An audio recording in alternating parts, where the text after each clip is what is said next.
Short സ്റ്റോറിയിലൂടെ English പഠിച്ചാലോ? ഇന്ന് നമ്മൾ നോക്കുന്നത് ഹാബിറ്റ് ബിൽഡിംഗ് എന്ന് പറഞ്ഞ വളരെ ബ്യൂട്ടിഫുൾ ആയിട്ടുള്ള ഒരു സ്റ്റോറിയാണ്. ഹാബിറ്റ് ബിൽഡിംഗ്, ശീലം ഉണ്ടാക്കൽ, ശീലം വളർത്തൽ. Ayesha practised English diligently.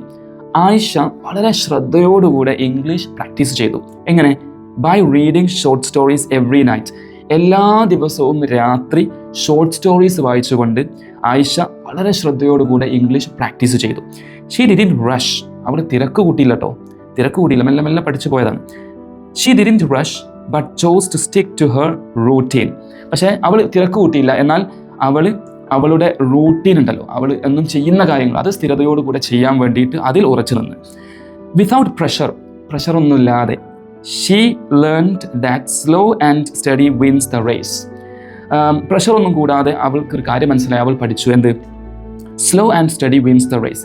പതുക്കെ, സാവധാനം, അതുപോലെ തന്നെ സ്ഥിരതയോടുകൂടെ ഒരു കാര്യം ചെയ്താൽ അതിൽ വിജയം ഉറപ്പാണ് എന്നുള്ളത് അവൾക്ക് മനസ്സിലായി, അവൾ പഠിച്ചു അത്. So because she became successful. അപ്പോൾ slow and steady wins the race എന്ന് പറഞ്ഞാൽ എന്താണെന്ന് അറിയാം നിങ്ങൾക്ക്? പയ്യെ തിന്നാൽ പനയും തിന്നാം എന്നുള്ളൊരു പഴഞ്ചൊല്ലുണ്ട് നമ്മുടെ നാട്ടിൽ. അതിൻ്റെ ഇംഗ്ലീഷാണ് slow and steady wins the race. എന്തൊരു കാര്യവും അതിൻ്റെ രീതിയിൽ റൂട്ടീനായിട്ട് ഡെയിലി കുറച്ചാണെങ്കിലും അത് സ്ഥിരതയോടുകൂടെ ചെയ്ത് കഴിഞ്ഞാൽ വിജയം ഉറപ്പാണ് എന്നുള്ളതാണ് slow and steady wins the race എന്ന് പറയുന്ന ഇഡിയമിൻ്റെ അർത്ഥം. അപ്പോൾ ഇവിടെ 4 വൊക്കാബുലറി നമ്മൾ പഠിച്ചു അല്ലേ? 4 എണ്ണം. Diligently, rush, stick to, slow and steady wins the race. ഒന്നും കൂടെ നിങ്ങൾ വായിക്കുക, പഠിക്കുക, ഈ സ്റ്റോറി കാണാതെ പ്രാക്ടീസ് ചെയ്യുക ഈ വേർഡുകളൊക്കെ ഉപയോഗിച്ചിട്ട്. ഓക്കെ, സോ മറ്റൊരു സ്റ്റോറിയുമായിട്ട് നാളെ കാണാം. ബൈ.